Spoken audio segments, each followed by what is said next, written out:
Good morning, everyone.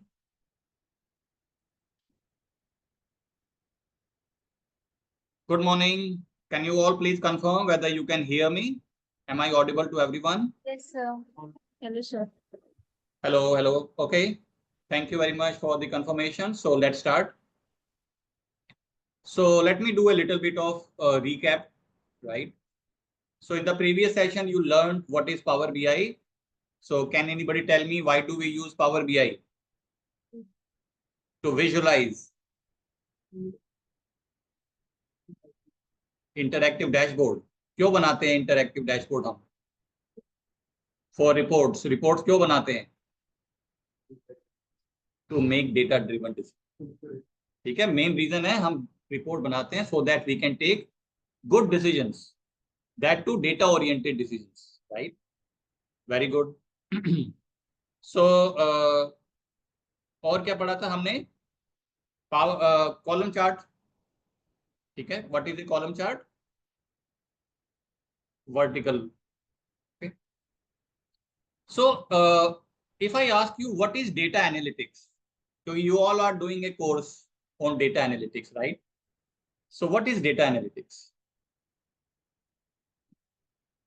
Power BI हमें data analytics करने में हेल्प करता है, राइट? डेटा एनालिसिस में हेल्प करता है। तो डेटा एनालिटिक्स होता क्या है?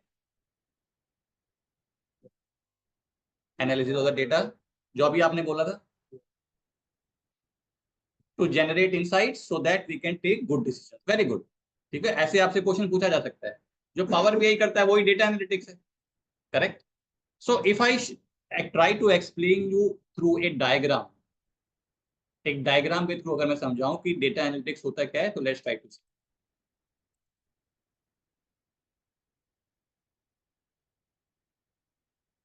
तो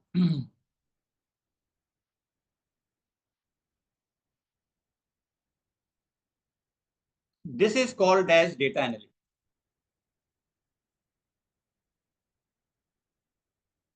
दिख रहा है सबको? तो क्या हो रहा है इस डायग्राम में? आप देख रहे हो लेफ्ट हैंड साइड पे अलग अलग टाइप का डेटा है, correct?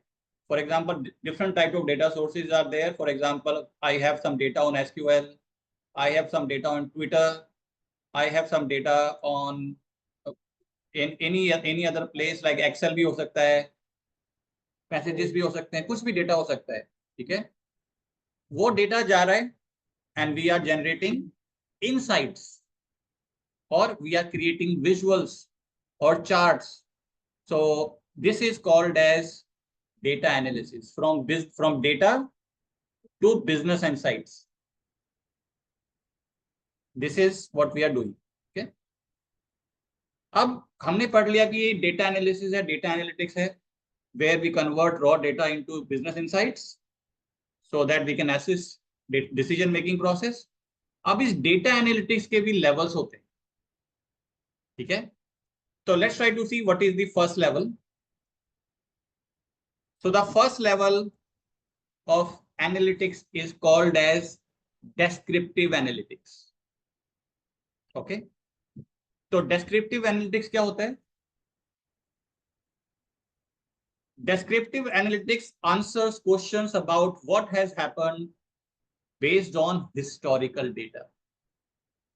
मतलब we analyze historical data. Past data में हम फोकस करते हैं, यानी जो भी डेटा एनालिसिस कर रहे हो, जो अब तक हो चुका है उसके ऊपर हम एनालिसिस करते हैं। तो main important point is analysing past data, analysing historical data, ठीक है? तो हम क्या करते हैं? पास्ट डेटा को समराइज करते हैं, प्रेजेंट करते हैं।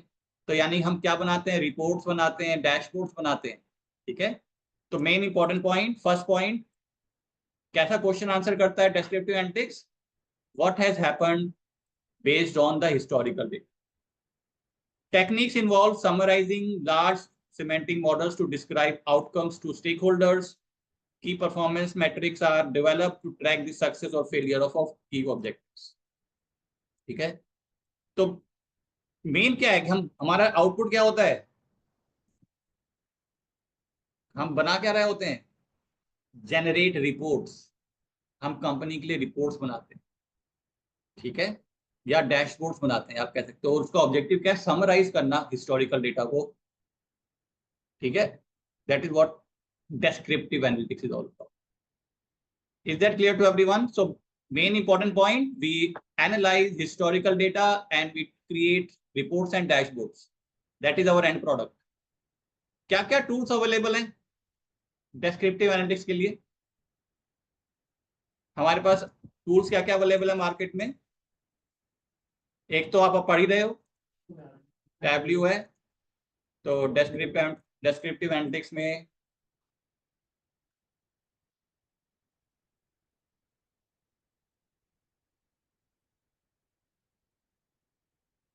तो क्या क्या टूल्स अवेलेबल हैं? एक तो हम पढ़ रहे हैं जिसका नाम है पावर बीआई और टैबल्यू हो गया और एसक्यूएल, ठीक है, डिस्क्रिप्टिव एनालिटिक्स में करता है, और पाइथन, एक्सेल, एक्सेल। तो ये टूल्स हम यूज करते हैं, ठीक है। तो पावर बीआई, टैबल्यू, ये no low code no code environment है। नो कोड एनवायरनमेंट मतलब कि कोडिंग करने की जरूरत नहीं है। तो that is why power BI को हम क्या बोलते हैं? नो कोड या low code environment.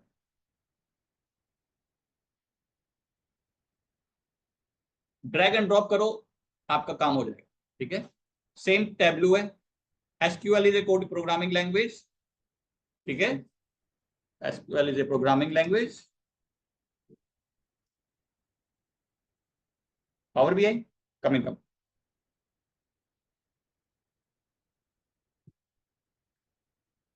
Just give me 1 minute।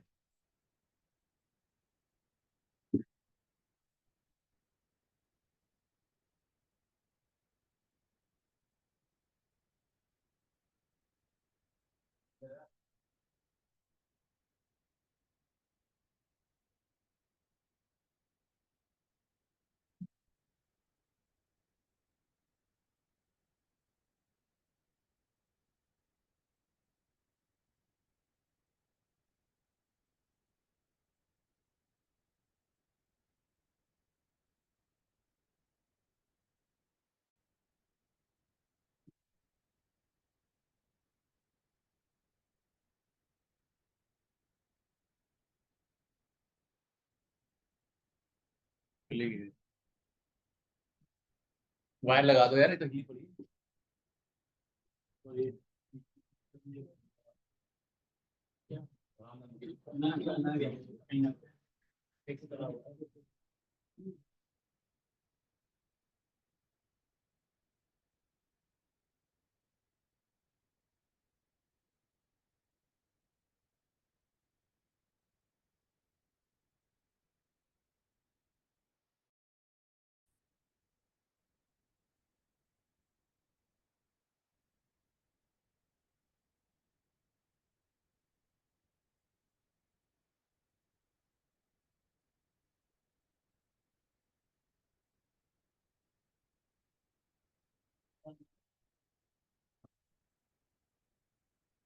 Okay so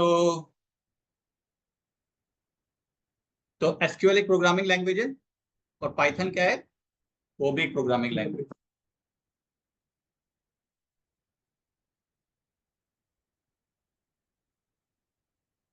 तो ये टूल्स यूज होते हैं to do the descriptive analytics. Then second level of analytics आ जाता है जिसको हम क्या बोलते हैं? Predictive analytics. अब प्रिडिक्टिव एनालिटिक्स में हम क्या करते हैं? It answers questions what will happen in future। Future में क्या होने वाला है? So on the basis of the pattern available in the historical data, we will try to predict what may happen in future. Example, मैं गुड़गांव के या द्वारका के housing prices का डेटा इकट्ठा करूं पिछले 5 साल का, and I will try to predict what would be the housing prices in the next 1 year। तो कैसा एनालिटिक्स हो गया? प्रिडिक्टिव।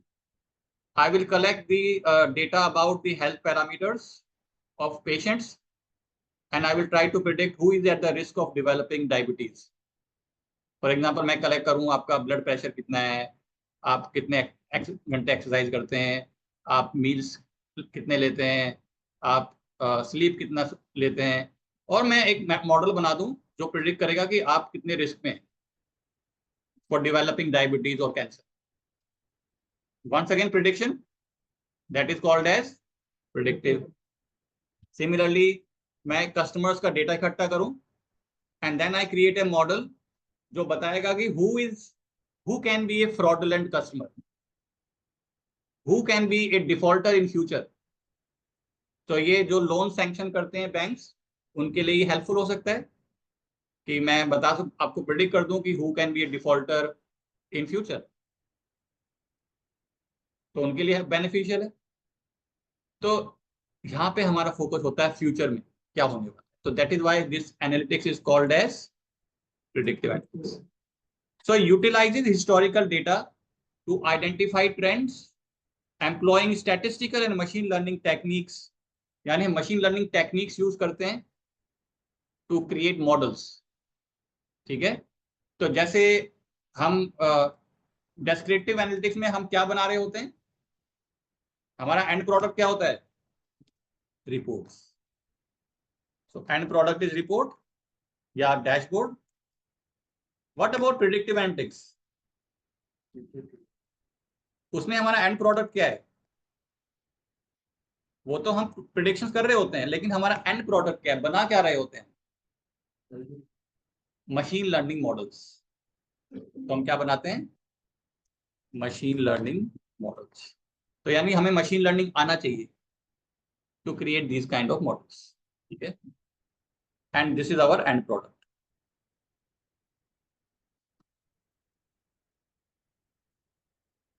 तो इस प्रिडिक्टिव एनालिटिक्स को करने के लिए हमारे पास क्या क्या टूल्स अवेलेबल है. क्या मैं पावर बीआई को यूज करके प्रिडिक्टिव कर सकता हूं. तो tools Python.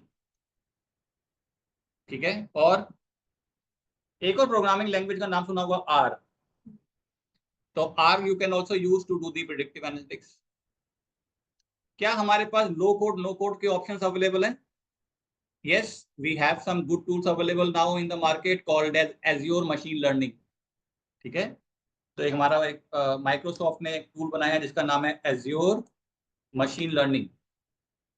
This is a low code no code environment for creating machine learning models.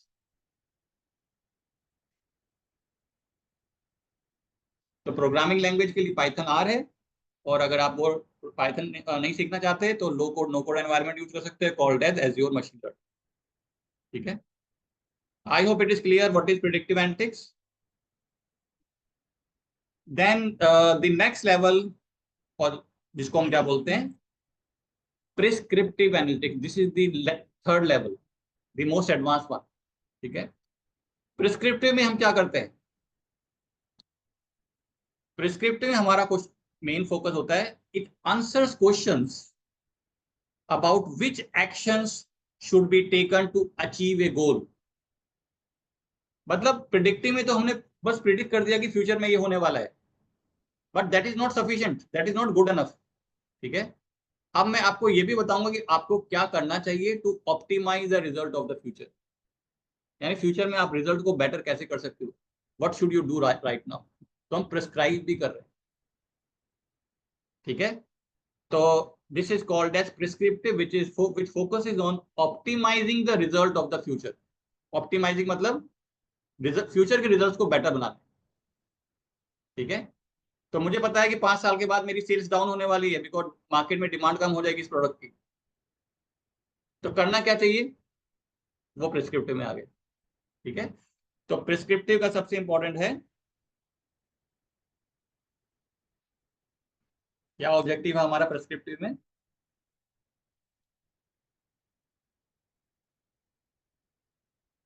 Optimising the results of. This is called as prescriptive. अब प्रिस्क्रिप्टिव के लिए हमारे पास क्या क्या टूल्स अवेलेबल है मार्केट में. क्या मैं पावर बीआई को यूज कर सकता हूँ प्रिस्क्रिप्टिव के लिए, टैबलू यूज कर सकता हूँ, no. Once again I need programming languages like Python, R to do the prescriptive. ठीक है. और यहाँ पे भी हम मशीन लर्निंग मॉडल बनाते हैं. यहाँ पे एज्योर भी, एज्योर नहीं कर सकता prescriptive, azure is just use for, वहां पे सिर्फ लर्निंग मॉडल था, प्रिस्क्रिप्टिव नहीं कर सकता। ठीक है, आई होप ये 3 लेवल क्लियर है आपको। तो अभी आप कौन से लेवल पे हो?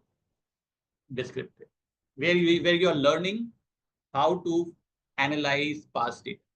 ठीक है, and once you learn machine learning then you can jump to predictive. तो प्रिस्क्रिप्टिव हो गया। Little bit of insight I want to give you कि हमारे पास डेटा एनालिटिक्स इंडस्ट्री में रोल्स कौन कौन से अवेलेबल होते हैं। I am sure you all are new to this industry. तो कौन कौन से रोल होते हैं हमारे पास, लेट्स डिस्कस दैट। ठीक है, तो रोल्स इन डेटा, तो 2 टर्म आपने सुनी होंगी, business analyst and data analyst. तो दोनों ही डेटा को एनालाइज करते हैं। ठीक है, उनका काम क्या होता है? डेटा को क्लीन करना, डेटा को विजुअलाइज करना, डेटा को एनालाइज करना using various tools like power BI, tableau etcetera. ठीक है, तो दोनों में डिफरेंस क्या है? तो डेटा एनालिस्ट और बिजनेस एनालिस्ट के बीच में डिफरेंस क्या है? Yes, absolutely correct. तो बिजनेस एनालिस्ट जो होता है, he is more closer to business, मतलब वो डेटा एनालिस्ट के साथ साथ डेटा इंटरप्रिटेशन में भी एक्सपर्ट होता है। He can interpret the data as well.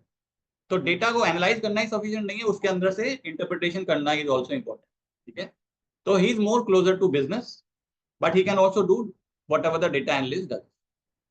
तो अगर क्लाइंट मीटिंग्स में जाना होगा तो वहां पे डेटा एनालिस्ट जाएगा, बिजनेस एनालिस्ट जाएगा? Business analyst. ठीक है, तो वो बिजनेस एनालिस्ट क्लाइंट इंटरेक्शन में भी पार्टिसिपेट करता है, क्लाइंट मीटिंग्स में भी जाता है, because he has both knowledge, business as well as technical. But data analyst कहाँ पे फोकस करता है? बस डेटा एनालिसिस में, डेटा को क्लीन करने में, डेटा को विजुअलाइज करने में, डेटा को ट्रांसफॉर्म करने में, etcetera. Is that clear? So business analyst interprets the data, closer to business, specializes in understanding visualized data. Responsibilities may overlap with those of data analyst. कुछ companies में एक ही profile होती है, कुछ कंपनीज में सेपरेट भी होती है। डेटा एनालिस्ट क्या करता है? Maximize the value of data assets through visualization tools like power BI. और करता क्या है? वो प्रोफाइल करता है, क्लीन करता है डेटा को ट्रांसफॉर्म करता है, मॉडल्स बनाता है, and collaborates with stakeholders for reporting requirements. Clear है दोनों के बीच में डिफरेंस?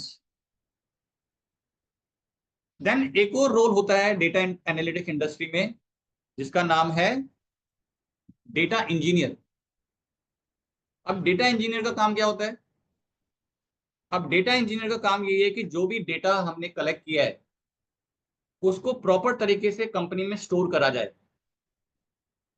क्योंकि जब तक हम उसको अच्छी तरह से स्टोर नहीं करेंगे तब तक हम उसको यूज नहीं कर सकते। ठीक है, तो डेटा इंजीनियर क्या करता है? Sets up on premises and cloud data platforms, manages data flows from various source. ठीक है, तो डेटा इंजीनियर कौन से टूल पे काम करता है? मोस्टली कौन सा टूल यूज करता है डेटा इंजीनियर? मोस्टली एसक्यूएल या कोई आरडीबीएमएस सॉफ्टवेयर। ठीक है, एसक्यूएल पढ़ लिया आप लोगों ने? तो एसक्यूएल एक प्रोग्रामिंग लैंग्वेज है जिसको हम यूज करके डेटाबेस में इंटरेक्ट कर सकते हैं। तो डेटा इंजीनियर जनरली काम करता है, एसक्यूएल उसको आना चाहिए, या वो आरडीबीएमएस सॉफ्टवेयर यूज करता है, जैसे ओरेकल हो गया, माइक्रोसॉफ्ट एसक्यूएल सर्वर हो गया, माई सिक्वल हो गया। ये उसके टूल्स होते हैं। डेटा एनालिस्ट के टूल क्या क्या है? Power BI, tableau, Python etcetera. एक और रोल होता है जिसका नाम है डेटा साइंटिस्ट। अब डेटा साइंटिस्ट क्या करता है? डेटा साइंटिस्ट सारा वो काम करता है जो डेटा एनालिस्ट करता है, पर उसका मेन फोकस होता है प्रिडिक्टिव एनालिटिक्स में, जहां पे उसको ज्यादा यूटिलाइज किया जाता है। ठीक है, सो वो performs advance analytics including descriptive as well as predictive. Data analyst क्या करता है? सिर्फ डेस्क्रिप्टिव करता है, डेटा एनालिस्ट प्रिडिक्टिव नहीं करता, बट डेटा साइंटिस्ट प्रिडिक्टिव भी कर सकता है। Is that clear? So work closely with data analyst, focusing on data wrangling and feature engineering for experiment. Then एक और रोल होता है जिसका नाम है डेटाबेस एडमिनिस्ट्रेटर। अब डेटाबेस एडमिनिस्ट्रेटर एक सीनियर प्रोफाइल है। जनरली ये लोग, इनका काम क्या होता है कि जो डेटाबेस कंपनी ने बनाया है, टेबल्स जो उसके अंदर है, उसका एक्सेस कंट्रोल करना। एक्सेस कंट्रोल मतलब they specializes in providing accesses and revoking accesses. आप कौन सी टेबल देख पाओ, कौन सी टेबल ना देख पाओ, आप टेबल के अंदर चेंज कर पाओ या ना चेंज कर पाओ, टेबल डिलीट कर सकते हो या नहीं कर सकते। तो database administrator will control the access and privileges of people or for employees. Is that clear to everyone?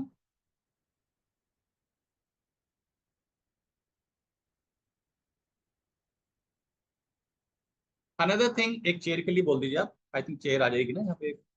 Just give me 1 minute.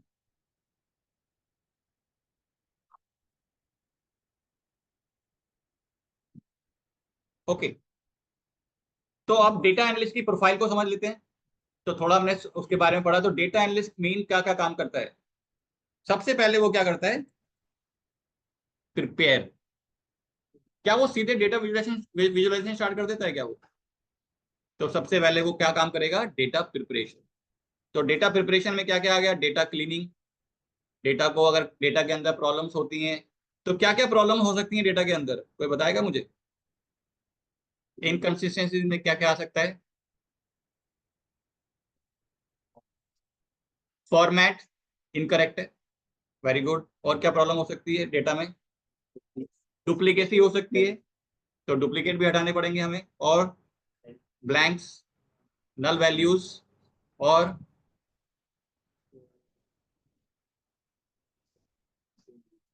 हाँ, यानी कि डेटा टाइप, एक ही कॉलम में अलग अलग तरह का डेटा टाइप है, हाँ? पर हमने क्या होना चाहिए? एक कॉलम में एक ही तरीके का डेटा होना चाहिए, ऐसा नहीं हो। हाँ, तो डेटा टाइप इनकरेक्ट हो गया। और बताओ, और क्या प्रॉब्लम हो सकती है? Scattered in different tables, correct हो सकता है, पर वो मैं उसको डेटा क्वालिटी इशू नहीं बोलूंगा। वो फिर हम उसको फिक्स कर सकते हैं थ्रू मॉडलिंग। ठीक है, तो वो डेटा की प्रॉब्लम नहीं है, पर डेटा अलग अलग हो। हम्म हम्म तो वो उसको बोलते हैं डेटा एंट्री प्रॉब्लम हो सकती है।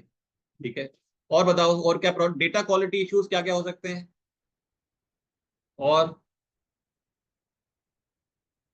हमने क्या क्या पढ़ लिया? इनकरेक्ट डेटा टाइप हो सकता है, इनकरेक्ट फॉर्मेट हो सकता है, नल वैल्यूज हो सकती हैं, डुप्लीकेट रोज हो सकती हैं, डुप्लीकेट एक्स्ट्रा कॉलम हो सकते हैं, ब्लैंक कॉलम्स हो सकते हैं, ब्लैंक रोज हो सकती हैं।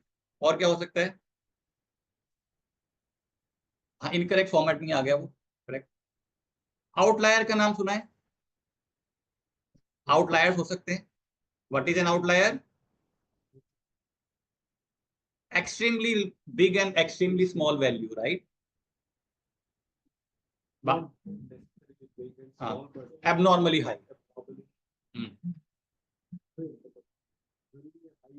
हाँ, यानी वो बाकी डेटा से सेपरेट है, डिफरेंट है। तो आउटलायर्स हो सकते हैं। Is that clear? तो अगर हम इन चीजों को फिक्स ना करें, इनको हम क्या बोलते हैं? Data quality issues. If you don't resolve data quality issues और स्ट्रेट अवे हम डेटा एनालाइज करेंगे, तो क्या प्रॉब्लम आएगी?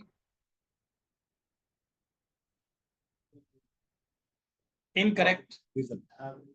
Yes, so you will get incorrect result. That is why it is important to clean the data or to prepare the data for data analysis.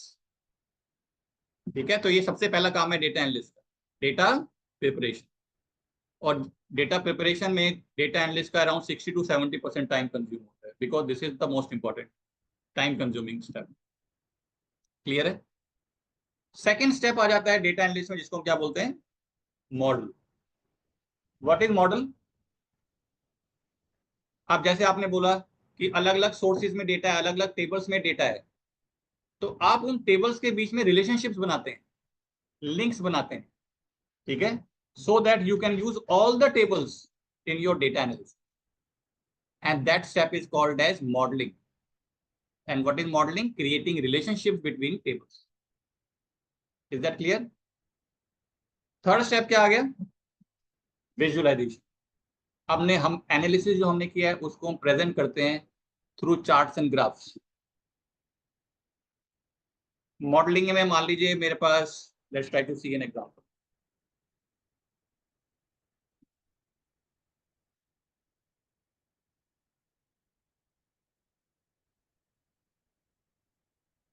दो tables हैं, ठीक है।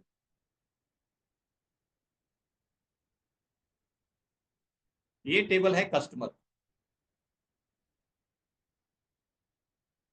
This is a customer table, और this is a sales table,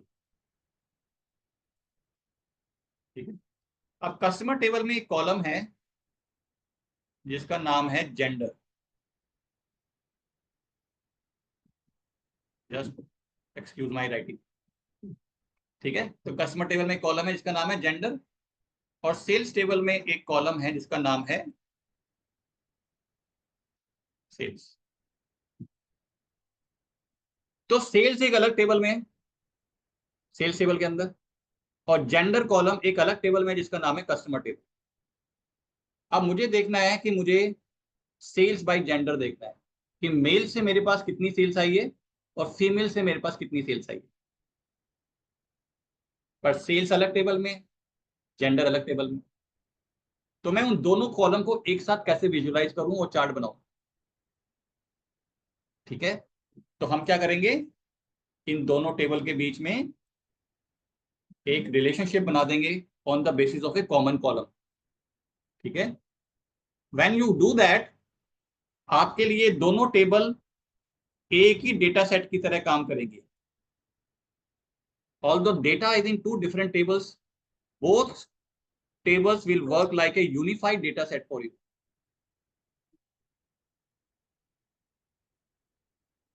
Yes, so you need to have a common field, then only you can create a relationship. अगर common field नहीं है तो आप relationship नहीं बना सकते। तो let's say इस customer table में मेरे पास एक कॉलम है CID, customer ID, और सेल्स टेबल में भी है CID। तो मैं CID को यूज करके क्या बना दूंगा, एक रिलेशनशिप बना दूंगा। And that's model, that is called as data model. But this is a very simple data model. पर इस कॉन्सेप्ट को यूज करके मैं 2, 4, 5, 50 टेबल को भी आपस में कनेक्ट कर सकता हूं। तो 50 टेबल्स मेरे लिए एक डेटा सेट की तरह काम करेगी। तो यानी कि I can work with a huge amount of data, right, without any problem. Is that clear? Billions of record को मैं एक साथ काम कर सकता हूँ। This is called as data modelling. थोड़ा आइडिया हुआ?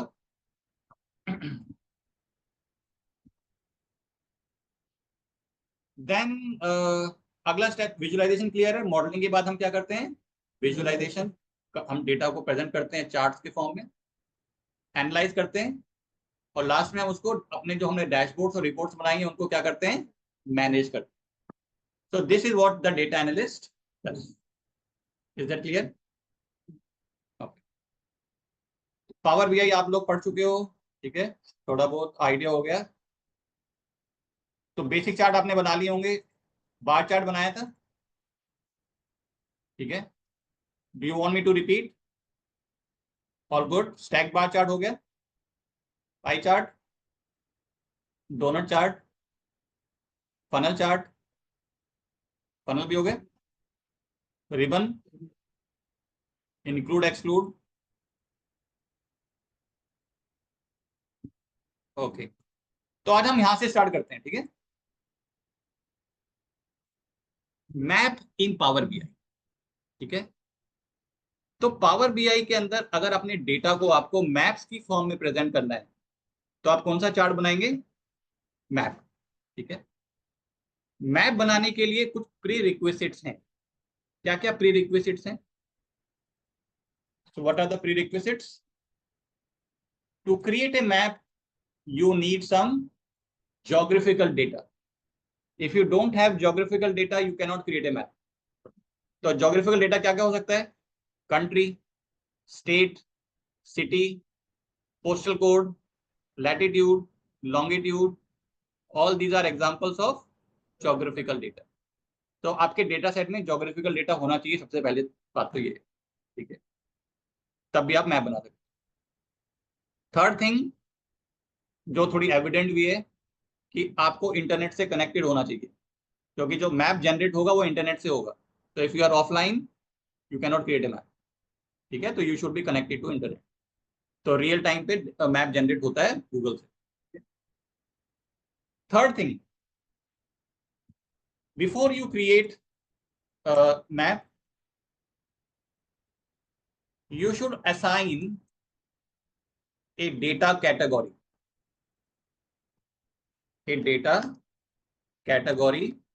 to the geographical field। यानी जो भी geographical field है उसको आप एक डेटा कैटेगरी असाइन करेंगे, ठीक है। तो लेट मी शो यू कैसे असाइन करते हैं। तो आई लॉन्च पावर बीआई।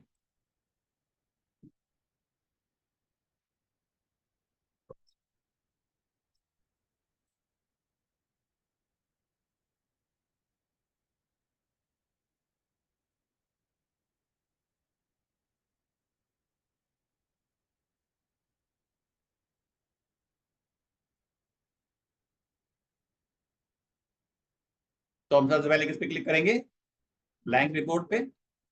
और डेटा कैसे लोड करते हैं तो बताएगा मुझे, सबने फर्स्ट क्लास में पढ़ लिया होगा। गेट डेटा पे क्लिक किया, मेरा सोर्स है एक्सेल में, तो एक्सेल मैंने क्लिक किया, ओके। और मैं अपने फोल्डर में जाता हूँ, पावर बीआई फोल्डर में, और यहाँ पे एक एक्सेल फाइल है मेरे पास जिसका नाम है फाइनेंशियल सैंपल। तो फाइनेंशियल सैंपल में मेरे पास क्या है, फाइनेंस का डेटा है, सेल्स कितनी हुई है, प्रॉफिट कितनी हुई है, एक्सेट्रा। तो इसको मैंने एक्सेल फाइल सेलेक्ट की, open.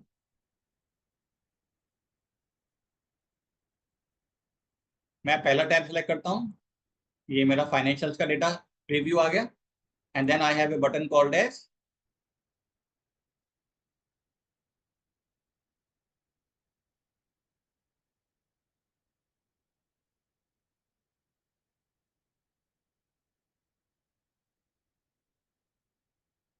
and now you can see on the right hand side my financials data table has been loaded in Power BI desktop। मेरा डेटा लोड हो गया पावर बीआई से, ठीक है। और सारे फील्ड्स आप देख पा रहे हो, ये फील्ड्स हैं। और अगर आपको रॉ डेटा देखना है जो मैंने पावर बीआई में लोड किया, हम कहाँ जाएंगे, टेबल व्यू में। सबने पढ़ा था ये टेबल व्यू। तो आई click on table view and I can see the raw data which has been loaded in Power BI desktop, ठीक है। I will come back to report view, ये report view। अब मैं टेबल व्यू में जाता हूं, तो क्या आप मेरे डेटा को देख के बता सकते हो कि क्या मेरे डेटा में कोई ज्योग्राफिकल फील्ड है, country. I have country in my data, so I can create a map. कितनी कंट्रीज है मेरे पास, मेरे पास 5 कंट्रीज का डेटा है, Canada, France, Germany, Mexico and United states. तो मैंने क्या बोला था, सबसे पहले मैप बनाने से पहले हमें क्या करना है, असाइन ए डेटा कैटेगरी।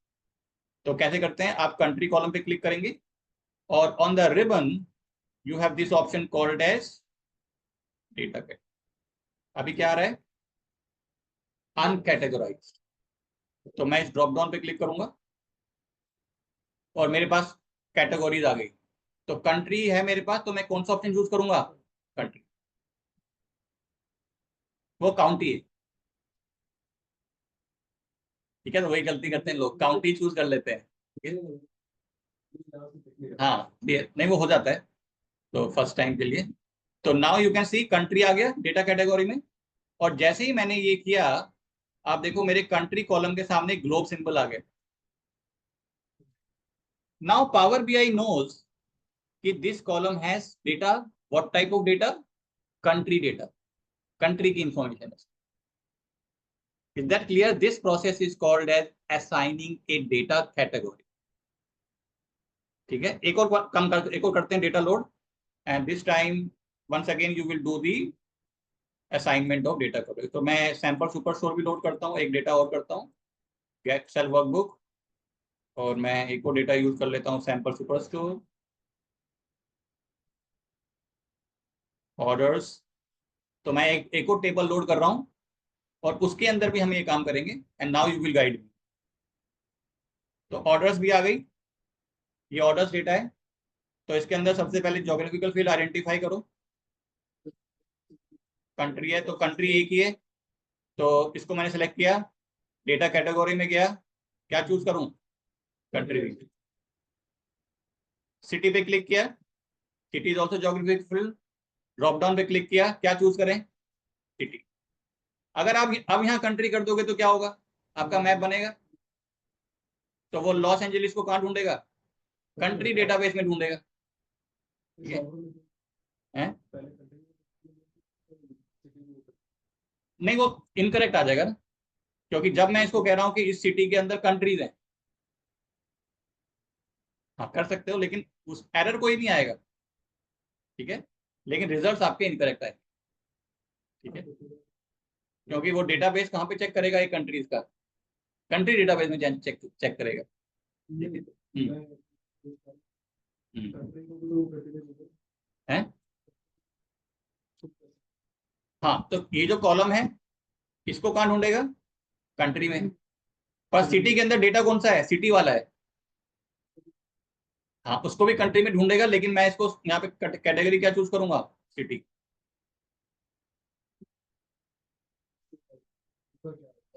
अगर होगा तो क्या, अगर मैं सिटी को कंट्री कर देता हूँ? करेक्ट। तो पावर बीआई को मैंने क्या इंफॉर्मेशन दी है? इस कॉलम में कैसा डेटा है? कंट्री का डेटा है, पर डेटा कैसा है? सिटी का है।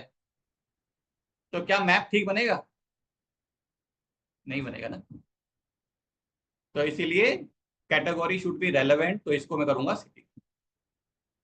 स्टेट पे मैंने क्लिक किया, स्टेट का डेटा कैटेगरी क्या होना चाहिए? स्टेट होना चाहिए। स्टेट कर दिया। Postal code, postal code option है। तो इस प्रोसेस को क्या बोलते हैं? असाइनिंग ए डेटा कैटेगरी। और जैसे ही आप करते हो, देखो सिटी के सामने ग्लोब सिंबल आ गया, कंट्री के सामने ग्लोब सिंबल आ गया, पोस्टल कोड के सामने ग्लोब सिंबल आ गया। ठीक है, अब मैप बनाते हैं। तो रिपोर्ट व्यू में वापस गए, तो पहला मैप का सिंबल दिख रहा है आपको, ग्लोब सिंबल। इस ग्लोब सिंबल पे हम क्लिक करते हैं और ये मैप का क्या आ गया? टेम्पलेट आ गया। किस टाइप का टेम्पलेट आया है? मैप का टेम्पलेट। अब इसको दो इंफॉर्मेशन चाहिए, एक तो नंबर या कोई ज्योग्राफिकल फील्ड। तो फाइनेंशियल सैंपल पे मैं गया, कंट्री को ड्रैग किया, चार्ट के ऊपर जाके ड्रॉप कर दिया, ऑटोमेटिकली वर्ल्ड मैप जनरेट हो गया। और आप देखो कितनी डॉट्स आ गई हैं, एक ब्लू डॉट यहाँ आ गई, एक यहाँ आ गई, एक यहाँ आ गई, क्योंकि कितनी कंट्रीज थी? 5। तो 5 डॉट्स आ गई। अब मैं क्या करता हूँ, सेल्स को ड्रैग किया, इसको फिर से मैप पे जाके ड्रॉप कर दिया। तो मेरी जो बबल्स हैं अब वो छोटी बड़ी हो गई। जिसने ज्यादा सेल्स किया है उसका बबल साइज ज्यादा है, बड़ा हो गया। जिसने कम सेल्स किया है उस कंट्री का बबल साइज छोटा हो गया। ठीक है, और थोड़ा बबल साइज को बड़ा कर देते हैं, so that you can see more clearly. तो मैं फॉर्मेट पे जाता हूँ, बबल्स में गया, and I can increase the size. तो now you can see more clearly. और मैं कैटेगरी लेबल्स भी ऐड कर देता हूँ ताकि कंट्रीज का नाम भी आ जाए। अब आप बताओ कि सबसे ज्यादा सेल्स कौन सी कंट्री ने करी है? फ्रांस। सबसे कम मैक्सिको। ठीक है, 2875 इसने किया, इसने 27 किया, तो सबसे कम किसने किया है? मैक्सिको। हम्म, हम्म,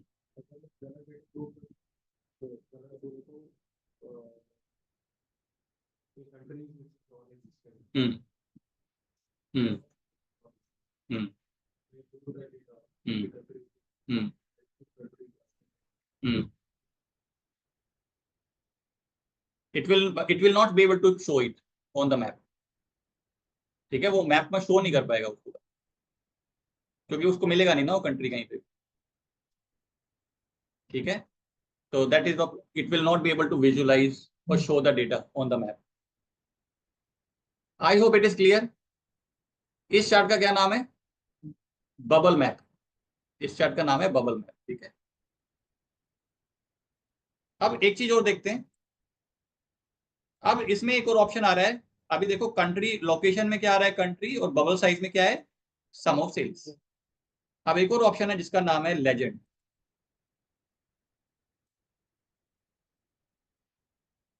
तो लेजेंड क्या करता है? क्या काम होता है लेजेंड का?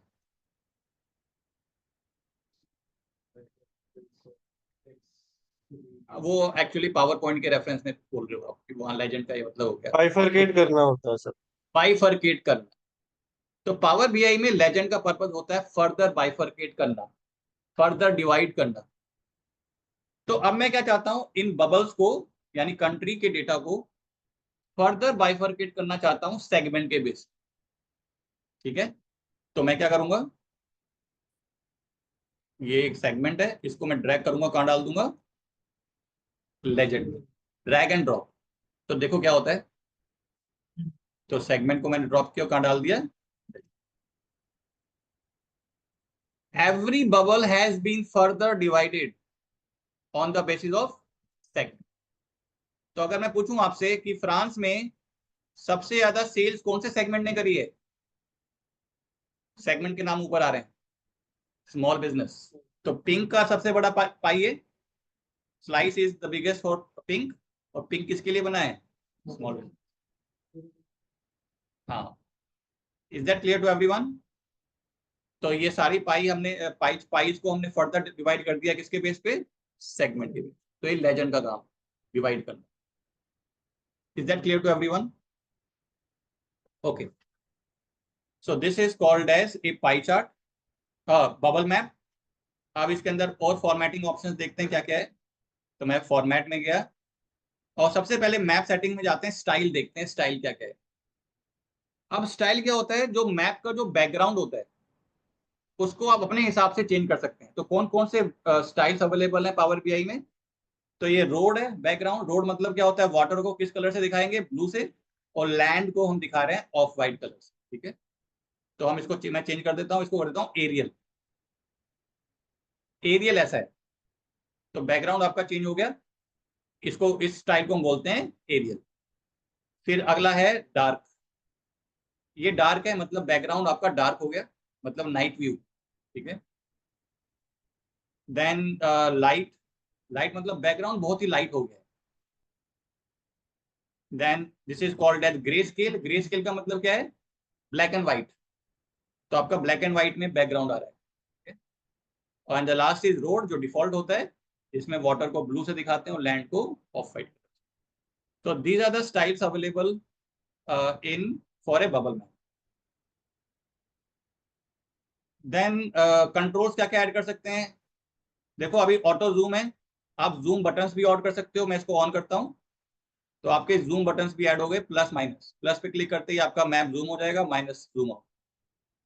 तो you can add zoom buttons on the map as well. Then legend में देखते हैं, ठीक है, बाकी सेम नॉर्मल है, टाइटल टेक्स्ट वो जो हर चार्ट में होता है। सिलेक्शन के लिए होता है, जैसे लेसो टूल है ना, ऐसे सेलेक्ट किया तो आप ऐसे करके इसको कर सकते। ठीक है, is that clear to everyone? इस मैप को हम क्या बोलते हैं, बबल मैप। एक और मैप होता है जिसको हम बोलते हैं फील्ड मैप। ठीक है, तो let's try to see a field map. Bubble map, bubble के बगल में एक और ऑप्शन है फील्ड मैप, इस पे क्लिक करते हैं और एक फील्ड मैप का टेम्पलेट आ गया। अब की बार मैं सेम काम करता हूं, कंट्री को ड्रैग किया, मैप पे छोड़ दिया, पर अब की बार बबल्स नहीं आए, जो वो कंट्रीज थी वो हाईलाइट हो गई हैं, वो फिल हो गई हैं, किस कलर से, ब्लू कलर से फिल हो गई है। देख रहे हो यहाँ पे, ये ब्लू से आ गया है जर्मनी, ये फ्रांस, ये United States, Canada, etcetera, Mexico, right. So this is called as field map, जो कंट्री को एक कलर से फिल कर देती है। ठीक है, अब आप कहोगे इसका फायदा क्या है, क्योंकि यहाँ पे तो बबल साइज का ऑप्शन भी नहीं है, तो आप डेटा कैसे शो करोगे, तो डेटा विजुअलाइजेशन कर ही सकते हैं हम यहाँ पे, कैसे करोगे, उसको क्या बोलते हैं, कंडीशनल फॉर्मेटिंग। एक तो कंडीशन फॉर्मेटिंग के थ्रू कर सकते हैं, दूसरा हम टूल टिप्स को भी यूज कर सकते हैं टू शो द डेटा। ठीक है, तो मैं क्या करता हूँ, सेल्स को ट्रैक किया, इसको टूल टिप में डाल दिया, तो जैसे मैं माउस पॉइंट करूंगा मेरे पास सेल्स भी आनी स्टार्ट होगी। एक तरीका ये, दूसरा तरीका क्या है, जो आप बोल रहे हो कंडीशन फॉर्मेटिंग।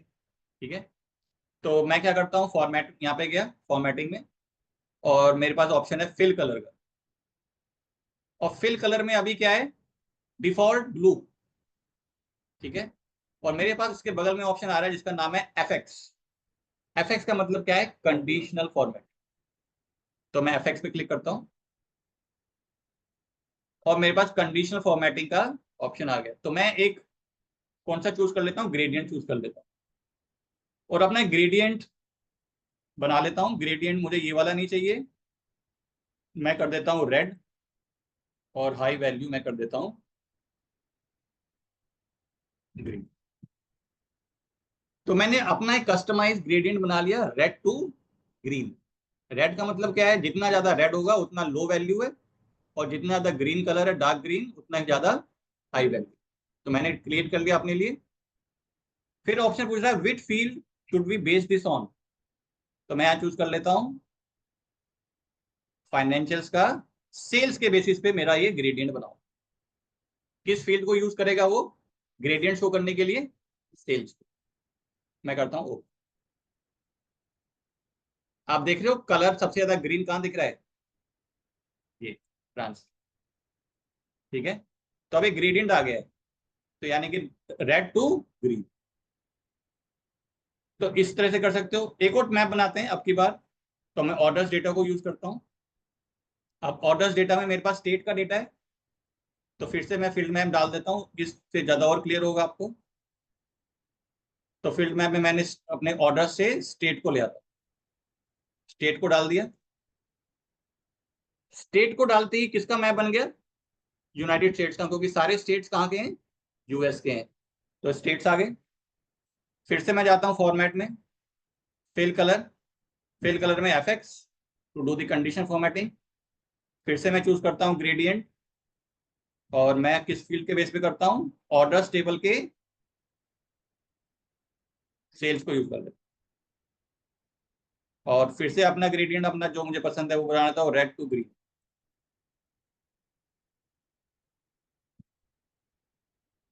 ओके। तो कौन सी कंट्री में सबसे ज्यादा सेल्स हुई? कैलिफोर्निया। और कौन से अच्छे स्टेट्स हैं जहां ज्यादा सेल्स हुई है?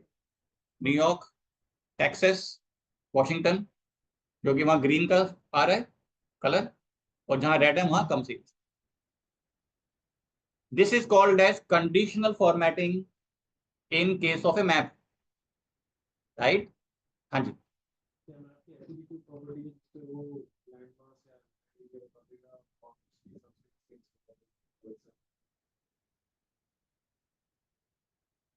I hope it's clear. उसके लिए आपको खुद अपने मेजर्स बनाने पड़ेंगे। This is called as field map, ठीक है। तो यानी कि हमने उस जगह आपका कलर फिल हो जाएगा, और हम उसको अपने हिसाब से कंडीशन फॉर्मेटिंग करके फिलिंग कर सकते हैं। तो दो हमने मैप देखे, कौन कौन से? Bubble map and field map.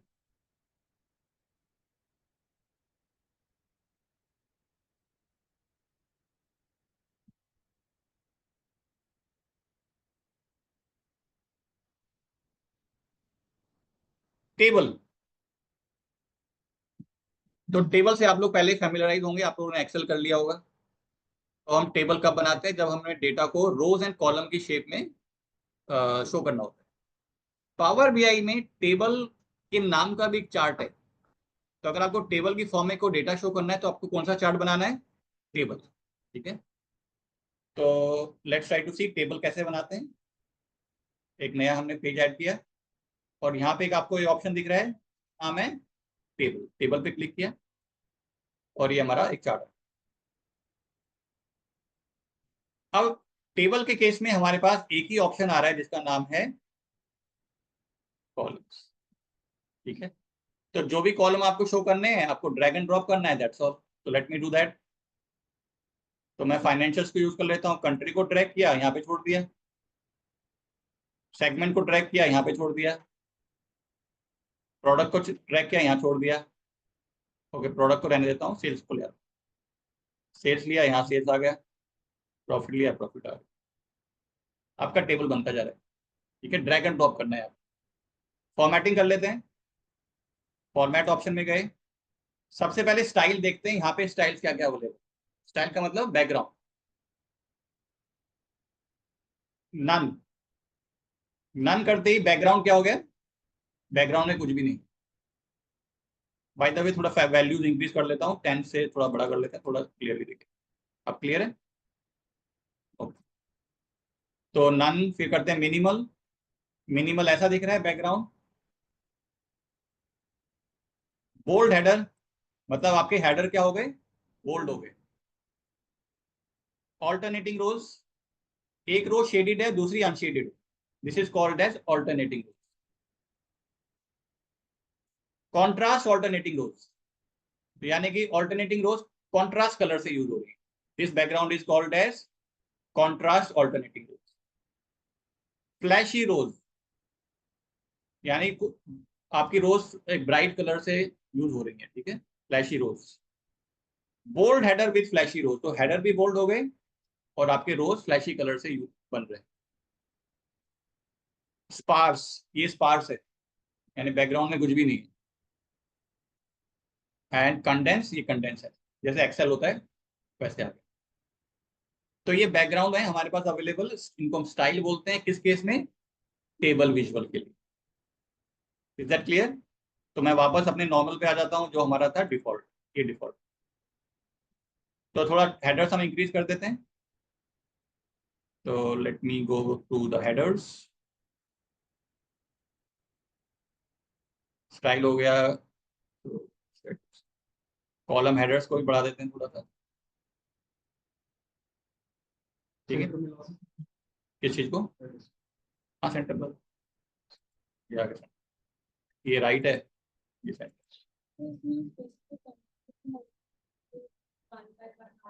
हम्म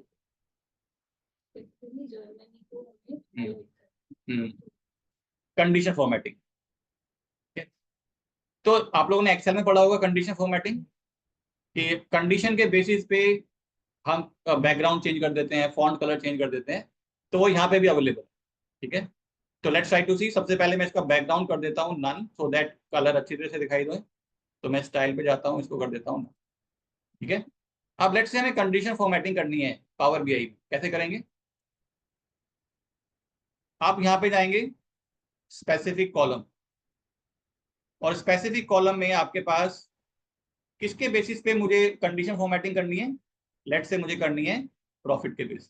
तो मैंने चूज कर लिया profit, okay. Specific cell element, हमें जाना है सेल एलिमेंट में, सॉरी। तो सेल एलिमेंट में मैं जाता हूँ, किसके बेस पे फॉर्मेटिंग करनी है? प्रॉफिट। प्रॉफिट चूज किया, और मेरे पास सबसे पहला ऑप्शन आ गया जिसका नाम है बैकग्राउंड कलर। और बैकग्राउंड कलर को मैं क्या करता हूँ? Switch on. स्विच ऑन करते ही बैकग्राउंड में कलर आ गया। इसको हम कस्टमाइज कर लेते हैं एज पर अवर रिक्वायरमेंट। तो कस्टमाइज कैसे करेंगे? हम किस पे क्लिक करेंगे? एफएक्स पे क्लिक करेंगे। एफएक्स पे क्लिक करते ही एक कंडीशनल फॉर्मेटिंग की आपकी फिर से विंडो आ गई, ठीक है। तो मैं फिर से ग्रेडियंट बना लेता हूँ। लेट से लोवेस्ट कर लेते हैं इसको रेड, हाईएस्ट कर लेते हैं ग्रीन। और प्रॉफिट के बेस पे कर रहे हैं, और हम कर देते हैं। तो जहां भी हाई वैल्यूज हैं, तो वहां पे क्या आ गया है? ग्रीन कलर आ गया है। तो सब ज्यादा सेल्स हमने कहाँ कहाँ पे की है? कनाडा कंट्री गवर्नमेंट सेगमेंट, अच्छा प्रॉफिट किया है हमने। फिर France country government segment, good good good profit. Germany government segment, government हर जगह गवर्नमेंट सेगमेंट अच्छा कर रहा है।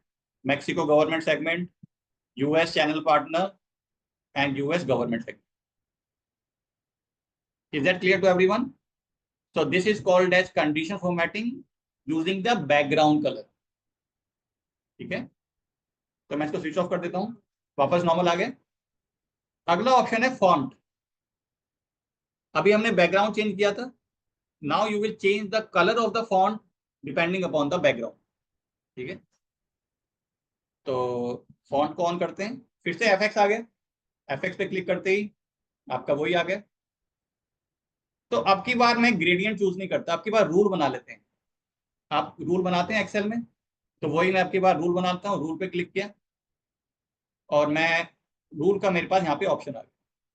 तो कहता if value is greater than 0, मैं परसेंट की जगह नंबर कर देता हूँ, एंड लेस देन मैक्स कर देता हूं, तो मैं चाहता हूं किस कलर से शो हो, फॉन्ट ग्रीन। यानी मेरी वैल्यू, सेल की वैल्यू 0 से ऊपर है तो फॉन्ट कलर क्या आ जाए, ग्रीन। और एक नया रूल ऐड कर लेता हूं, if the value is greater than min and less than 0, तो कौन सा कलर आ जाए, रेड। सब लोग रूल बनाते हैं एक्सेल में, टाइपिंग करनी पड़ती है, यहाँ पे कुछ करने की जरूरत नहीं, यहाँ पे डायरेक्ट माउस से कर रहे हैं सारा काम। तो अगर मेरे सेल की वैल्यू 0 से ऊपर है तो वो ग्रीन कलर से आएगा, और सेल के अंदर वैल्यू अगर 0 से लेस है तो वो फॉन्ट का कौन सा कलर आएगा, and I click on okay. देख रहे हो, जहां जहां नेगेटिव वैल्यूज है वो रेड कलर से फॉन्ट आ गया है, करेक्ट। और जहां भी पॉजिटिव वैल्यूज है वो कौन से फॉन्ट से आ गया है, green. Is that clear to everyone? तो दोनों क्लियर है, ग्रेडियंट को कैसे यूज करते हैं हम कंडीशन फॉर्मेटिंग के लिए, और रूल कैसे क्रिएट कर सकते हैं to do the condition formatting. और ये काम आप बैकग्राउंड कलर के लिए भी कर सकते हो, वहां पे भी रूल बना सकते हो। Is that clear? हाँ जी। In case of gradient, hmm, can we sort on behalf of color? हाँ, वो तो करके दिखाया था ना मैंने आपको। Sort सॉर्टिंग तो वैल्यू को सॉर्ट करना है, सॉर्ट करने के लिए हम कहाँ जाएंगे, यहाँ पर। में excel में जो हम लोग filter कर लेते हैं हम्म, कलर के बिना से, तो इसमें sorting कर पाएंगे gradient के बिना? कंडीशन फॉर्मेटिंग का एक ही काम है, शो करना, दैट्स ऑल। ठीक है, सॉर्टिंग कर सकते हो, वो यहाँ से करना है। देखो टॉप राइट हैंड कॉर्नर पे गए, और यहाँ पे सॉर्ट बाय, किसके बेसिस पे सॉर्टिंग करनी है, प्रॉफिट के बेस पे करना है, सेल्स के बेस पे करना है। प्रॉफिट के बेस पे कर लेते हैं, Dark blue जो है top में आ जाएगा हाँ, उसके बाद तो वो आ जाएगा, यहाँ से सॉर्ट कर लेते हैं, सॉर्ट बाय प्रॉफिट। ठीक है, डार्क ग्रीन ऊपर आ गए सारे, और रेड वाले नीचे आ गए। Is that clear? ऐसे कर सकते हैं। तो सारी हाई वैल्यूज ऊपर आ गई, लो वैल्यूज, नेगेटिव वैल्यूज नीचे। तो मैंने डिसेंडिंग ऑर्डर में इसको सॉर्ट कर दिया। फिल्टर नहीं कर सकते, सॉर्टिंग कर सकते। सॉर्ट फिल्टरिंग भी कर सकते हो, बट उसके लिए आपको क्या बनाना पड़ेगा, एक कॉलम बनाना पड़ेगा जिसके अंदर दो वैल्यूज होंगी, प्रॉफिट या लॉस, और फिर उसको मैं फिल्टर में डाल। Is that clear to everyone? Font colour को मैं फिर से स्विच ऑफ करता हूं, और आपके बाद थर्ड तरीका है हमारा, क्या कहते हैं, कंडीशन फॉर्मेटिंग का, जिसका नाम है डेटा बार्स। तो डेटा बार को ऑन करते हैं, और डेटा बार को ऑन कर देते, आपके हर सेल पे एक बार आ गई है, जितनी ज्यादा बड़ी वैल्यू उतनी ही बड़ी डेटा बार। ठीक है, तो डेटा बार भी हम अपने हिसाब से कस्टमाइज कर लेते हैं। तो मैं फिर से F6 पे क्लिक करता हूं, और मेरी डेटा बार आ रही है। बार डायरेक्शन क्या है, left to right, minimum left. Positive bar को मैं शो करता हूं ग्रीन से,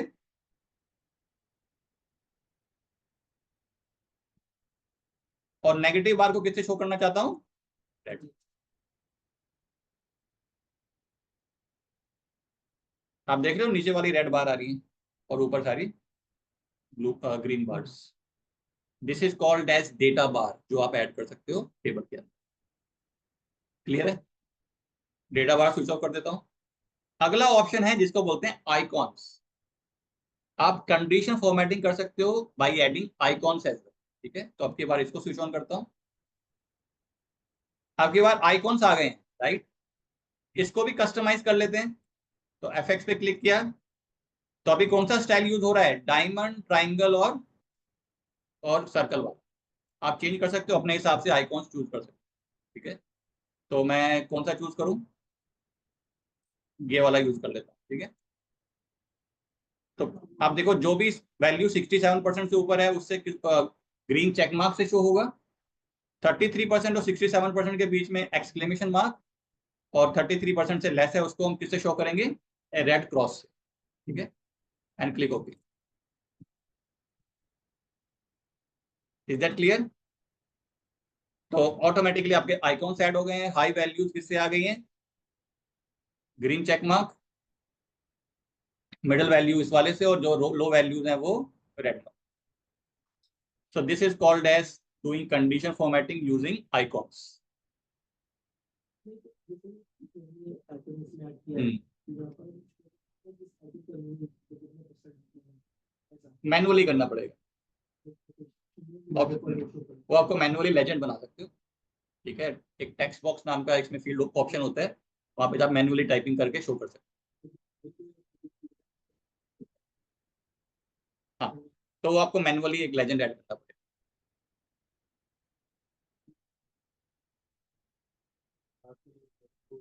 हाँ, लेकिन देखो लेजेंड का इसमें ऑप्शन है, लेकिन वो मुझे लगता नहीं है कि इसके अंदर वो चीज शो होगी। लेजेंड का देखते हैं, कोई ऐसा ऑप्शन नहीं। तो अगर आपको शो करना है तो आप लेजेंड, हाँ करेक्ट। बस हमें क्या है, देखो हम जब हम डेटा एनालिसिस कर रहे होते हैं, हमारा मेन ऑब्जेक्ट है कि ओवरऑल पैटर्न को देखना, पैटर्न आइडेंटिफाई करने, ट्रेंड्स आइडेंटिफाई। तो इससे मुझे ये पता चल रहा है कि हाई वैल्यूज ये हैं, लो वैल्यूज ये हैं। एग्जैक्ट आपको शो करना है तो you have to create a legend yourself.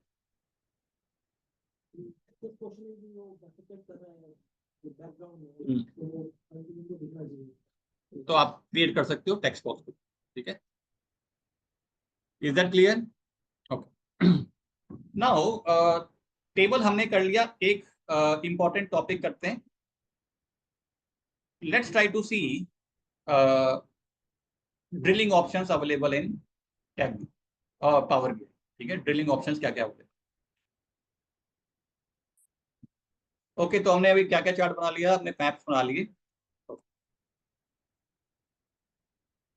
तो let me add a new page.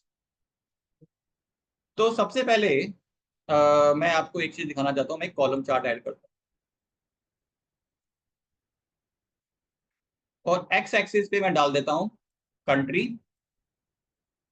Country के नीचे मैं डाल देता हूँ सेगमेंट, और सेगमेंट के नीचे मैं डाल देता हूँ प्रोडक्ट। कितने फील्ड डालिए मैंने? एक्स एक्सिस पे 3, वाई एक्सिस पे मैं डाल देता हूँ सेल्स। Just 1 minute. तो अभी क्या चार्ट में क्या शो हो रहा है? Sales by country. ठीक है, क्यों? क्योंकि एक्स एक्सिस में मेरा पहला फील्ड क्या है? कंट्री। अब अगर मैं अपने चार्ट पे राइट क्लिक करता हूं और मेरे पास एक ऑप्शन आ रहा है जिसका नाम है शो नेक्स्ट लेवल। अब क्या आ गया? सेगमेंट। मतलब क्या है? From one level in the hierarchy my chart has moved to the segment level. ठीक है, तो यानी कि आप अपने एक ही चार्ट के अंदर अलग अलग लेवल्स बना सकते हैं, अपने हायरार्की खुद क्रिएट कर सकते हैं। तो मैं फिर से काम करता हूं, फिर से राइट क्लिक करता हूं, फिर से इस ऑप्शन पे क्लिक करता हूं जिसका नाम है शो नेक्स्ट लेवल। अब क्या आ गया? प्रोडक्ट आ गया, sales by product, same chart. अब मैं सेगमेंट लेवल से अगले लेवल, थर्ड लेवल पे आ गया हूं जिसका नाम क्या है? प्रोडक्ट। एक ही चार्ट के अंदर I can navigate from one level to the another level. अब मैं प्रोडक्ट से वापस सेगमेंट में आना चाहता हूं, तो अब क्या करूंगा? अब की बार मैं राइट नहीं, अब की बार मैं राइट क्लिक करूंगा और ऑप्शन आ गया ड्रिल अप। ड्रिल अप करते ही मैं, अब क्या आ गया? सेगमेंट लेवल सेल्स आ गई। फिर से राइट क्लिक करता हूं, drill up, country level sales आ गई। These are the two drilling option जो अभी हमने देखे। तो कौन कौन से मैंने ऑप्शन यूज किए? पहला ऑप्शन मैंने यूज किया जिसका नाम क्या है? Show next level. Show next level क्या करता है? आपकी हायरार्की में एक लेवल से आपको नेक्स्ट लेवल में ले जाता है। ठीक है, तो इसका यूज क्या है? Navigating from one level to the next in the hierarchy. और वापस आने के लिए हमने कौन सा ऑप्शन देखा था? ठीक है, दो ऑप्शन क्लियर है। अब एक और ऑप्शन इंट्रोड्यूस कर रहा हूं, उसको ध्यान से देखना। अब की बार मैं क्या करता हूं?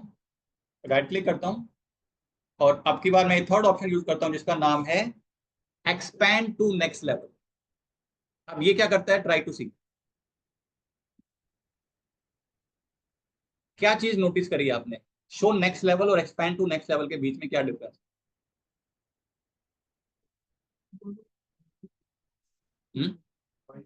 कंबाइन कर दिया, मतलब पुराना लेवल उसने हटाया नहीं, पुराने लेवल को रिटेन करते हुए उसने एक और लेवल ऐड कर दिया। फॉर एग्जांपल आप देख लो हर कंट्री के अंदर सेगमेंट लेवल बार्स आ गई, राइट? ये कैन आई कैन सी, ये देखो कनाडा की हमारी सारी सेगमेंट वाइज सेल्स आ गई, फ्रांस की सेगमेंट वाइज सेल्स आ गई, जर्मनी की सेगमेंट वाइज सेल्स आ गई, मैक्सिको की सेगमेंट वाइज सेल्स आ गई, United states segment. In case of show next level में क्या हुआ था? पुराना वाला लेवल उसने हटा दिया था, सिर्फ सेगमेंट वाइज सेल्स दिखा रहा था, ठीक है?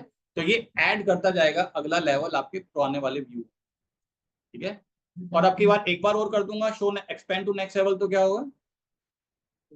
तो प्रोडक्ट भी ऐड हो गया, कनाडा उसके अंदर सेगमेंट, उसके अंदर product wise performance. Is that clear to everyone? और अगर राइट क्लिक करता हूँ ड्रिल अप, अब वो एक एक लेवल हटाना स्टार्ट करेगा। प्रोडक्ट हट गया, ड्रिल अप, सेगमेंट भी हट गया, कंट्री पे आ गया। Is that clear to everyone? एक ही चार्ट के अंदर आपके अंदर कितनी फंक्शनैलिटी है to show the difference, right? So this is called as expand to next level. Is that clear to everyone? अब एक और ऑप्शन इंट्रोड्यूस कर रहा हूं जिसका नाम है हाँ जी Stable है, और 5 proteins different है, तो अलग-अलग कलर में दिखते हैं, तो कनाडा different हाँ। है। कर सकते हो, वो फॉर्मेटिंग के थ्रू करना पड़ेगा, हो जाएगा। हाँ, let's try to do that. अगर मैं इसको करता हूँ यहाँ पे फॉर्मेट में, देखते हैं क्या ऑप्शन है। ठीक, एक्सपैंड टू नेक्स्ट लेवल करता हूँ, ऐसे आ गया। तो आप देखते हैं इसके अंदर हमारे पास फॉर्मेटिंग के क्या क्या ऑप्शन है। आप चाहते हो कि हर कंट्री की बाहर अलग कलर से आ जाए, राइट? तो हम जाते हैं कॉलम्स के अंदर, ओके कलर आ रहा है, तो मैं इसमें अप्लाई करता हूँ कैटेगरी, अलग अलग आ रहे हैं, देख रहे हो? तो मैं एक काम करता हूँ, इसको पुराने लेवल पे जाता हूँ और ड्रिल अप, अब कंट्री आ गई, तो ये आ गई कंट्रीज आपकी, ठीक है?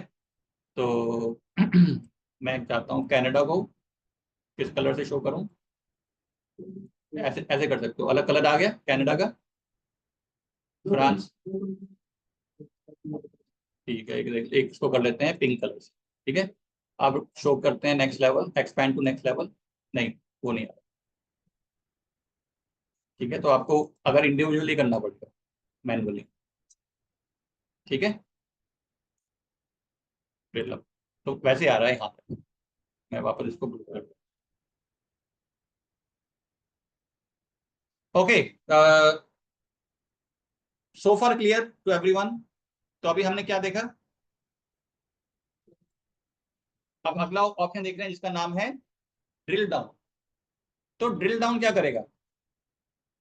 अब ड्रिल डाउन का ऑप्शन, जब आप एम्प्टी स्पेस पे राइट क्लिक करते हो, कोई ड्रिल डाउन का ऑप्शन नहीं आ रहा, करेक्ट? ड्रिल डाउन का ऑप्शन तब आएगा जब किसी बार पे आप राइट क्लिक करो। फॉर एग्जाम्पल, मैं देखना चाहता हूँ कि अरे जर्मनी की सेल्स काफी कम है, तो जर्मनी वाली पे बार पे मैं राइट क्लिक करता हूँ and I get this option called as drill down. तो ड्रिल डाउन पे करते क्या हुआ? सेगमेंट लेवल सेल्स आ गई, लेकिन ये सेगमेंट लेवल सेल्स किसकी है? सिर्फ जर्मनी, यानी जर्मनी की सेल्स को उसने बाइफरकेट कर दिया on the basis of the next level in the hierarchy, यानी सेगमेंट। तो ये सेगमेंट वाइज परफॉर्मेंस आ गई मेरे पास किसकी? जर्मनी की। और अब मैंने देखा कि अरे मिड मार्केट की परफॉर्मेंस काफी डाउन चल रही है जर्मनी की, तो मैं मिड मार्केट को फिर से फर्दर बाइफरकेट करके देखना चाहता हूँ, तो मिड मार्केट पे राइट क्लिक किया और मेरे पास आ गया ड्रिल डाउन। अब ये प्रोडक्ट वाइज परफॉर्मेंस आ गई किसकी? जर्मनी कंट्री की मिड मार्केट सेगमेंट की product wise performance. Is that clear to everyone? तो ये ब्रेक डाउन कर रहा है किसको? जहां पे भी आप राइट क्लिक करके ड्रिल डाउन करते हैं, ठीक है? तो राइट क्लिक करके फिर से करते हैं ड्रिल अप, पुराना हट गया, ड्रिल अप, वापस नॉर्मल व्यू पे आ गया। आपको ऑप्शन ही नहीं आएगा कुछ। मैं देखो राइट क्लिक करता हूँ, ड्रिल डाउन, ठीक है, यहाँ पे राइट क्लिक करता हूँ, ड्रिल डाउन। अब मेरे हायरार्की में अगला लेवल कोई है प्रोडक्ट के बाद?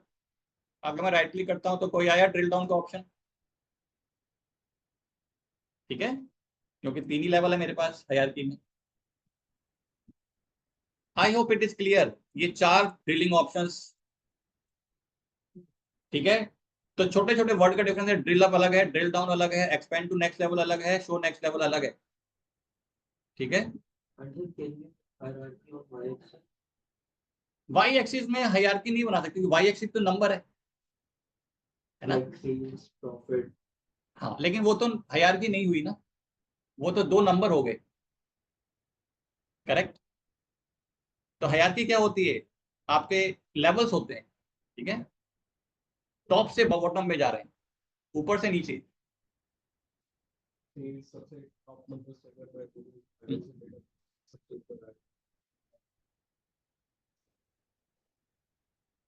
वो विजुअलाइजेशन हो गया, दिखा सकते हो आप, पर वो हायरार्की नहीं है ना, वो डेटा विजुअलाइजेशन हो गया। आपको सेल्स दिखानी है प्रॉफिट के साथ, राइट, वो कर सकते हो आप, पर वो एक हायरार्की नहीं है। Like something what we say now, hmm, topmost revenue along with the topmost revenue. देखो आप सेल्स और प्रॉफिट को डालते हैं, मैं एक कॉलम चार्ट बनाता हूँ, मैंने कंट्री डाल दी, सेल्स को वाई पे डाल दिया और प्रॉफिट को भी वाई पे डाल दिया,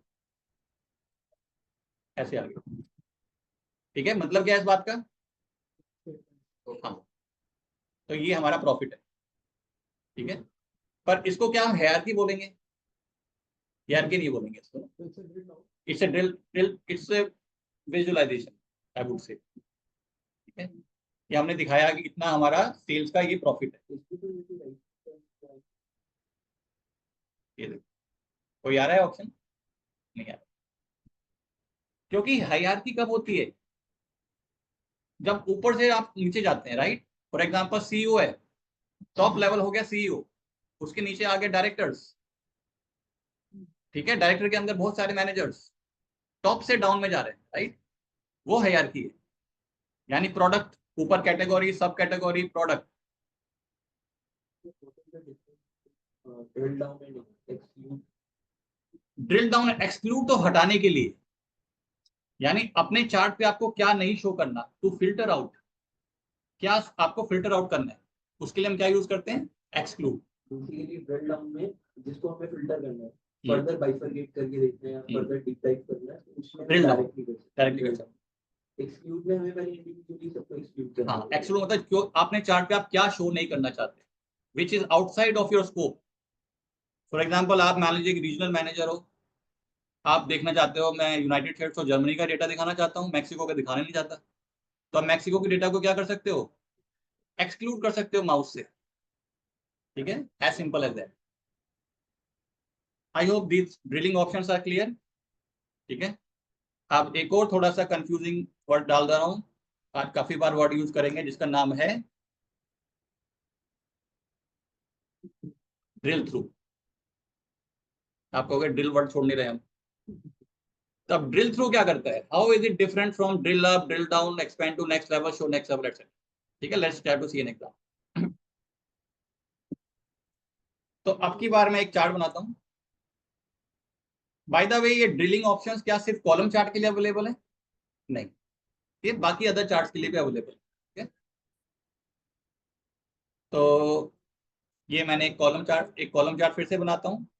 let's try to see, country को मैंने एक्स पे डाल दिया, सेल्स को मैंने वाई पे डाल दिया, ठीक है। और इस पेज को मैं रीनेम कर देता हूँ, इस पेज का नाम मैं कर देता हूँ सेल्स बाय, एक नया पेज ऐड करता हूँ। और इस टाइम मैं कॉलम चार्ट नहीं बनाता, इस टाइम एक टेबल बनाते हैं। टेबल हम सीख गए हैं कैसे बनाते हैं, तो मैं टेबल पे क्लिक किया और यहाँ पे मैं ले आता हूँ कंट्री, सेगमेंट एंड, ठीक है। और इस चार्ट पेज का नाम कर देते हैं, yes, that's correct, sales by ठीक है, थोड़ा इसका साइज इंक्रीज कर देते हैं वैल्यूज का, सो that you can C clear. तो मैंने दो पेज बनाए, एक पेज पे मैं क्या शो कर रहा हूँ, सेल्स बाय कंट्री, और दूसरे पेज पे सेल्स बाय सेगमेंट, राइट। तो अब डेस्टिनेशन पेज पे आपको यहाँ पे एक ऑप्शन दिख रहा होगा जिसका नाम है ऐड ड्रिल थ्रू फील्ड्स है, ठीक है। तो मैं क्या करता हूँ, कंट्री को ड्रैग किया और इसको मैं डाल दूंगा इस जगह पे जिसका नाम है ऐड ड्रिल थ्रू फील्ड्स। बस ड्रैग एंड ड्रॉप करना है, ठीक है। वापस आगे सेल्स बाय कंट्री पे मैं फ्रांस पे राइट क्लिक करता हूँ और आपके पास एक ऑप्शन आ रहा है जिसका नाम है ड्रिल थ्रू, और मैं करता हूँ सेल्स बाय सेगमेंट। मुझे सेल्स बाय सेगमेंट पेज पे ले जाओ। मेरे सेल्स बाय सेगमेंट में कौन सी कंट्री का डेटा आ रहा है, सिर्फ, क्योंकि मैंने उसी पे ड्रिल थ्रू किया था, ठीक है। अब मैं वापस आता हूँ, मान लीजिए मुझे मैक्सिको का डेटा देखना है, राइट क्लिक किया, drill through, sales by segment. तो सेल्स बाय सेगमेंट में टेबल में कौन सा डेटा शो हो रहा है, सिर्फ Mexico. In other word what is happening, you are being taken to a destination page, और डेस्टिनेशन पेज आपका फिल्टर भी हो रहा है। दो काम हो रहे हैं एक साथ, आपको एक डेस्टिनेशन पेज पे रहता है और वो डेस्टिनेशन पेज आपका फिल्टर भी। This functionality is called as drill through, जो आपको एक अलग पेज पे ले जाके डेटा फिल्टर करे। Is that clear to everyone? और बाय द वे एक बैक बटन भी आ गया है आपका, ऑटोमेटिकली इस बैक बटन पे क्लिक करोगे तो वापस उस पेज पे आ गए, ठीक है। तो लेट्स से मुझे जर्मनी का देखना है सेगमेंट वाइज सेल्स, तो मैं राइट क्लिक करता हूँ जर्मनी पे, drill through, sales by segment, सिर्फ जर्मनी का डेटा है। I hope it is clear what is drill through. तो ये इनको प्रैक्टिस करना है आपको, करके देखोगे थोड़ा सा और क्लियर होगा। Show next level, drill up, expand to next level, drill down, drill through क्या करते। Another very important point about power BI, power BI में या तो आप खुद हायरार्की बना सकते हो, you can create your own customize hierarchy, जैसे मैंने बनाई थी, ठीक है। पावर बीआई ऑटोमेटिकली भी आपके लिए हायरार्की बनाता है। किस सिचुएशन में बनाता है, अगर आपके डेटा में कोई डेट फील्ड है तो पावर बीआई आपके लिए ऑटोमेटिकली एक हायरार्की बना के देता है, आपको खुद बनाने की जरूरत नहीं। डेट है, डेट के फील्ड के केस, ठीक है। तो लेट्स ट्राई टू सी, क्या मेरे डेटा फाइनेंशियल डेटा के अंदर कोई डेट फील्ड है। आपको दिखाता हूँ, मेरा फाइनेंशियल डेटा है ये, इसके अंदर एक डेट फील्ड है कोई, ये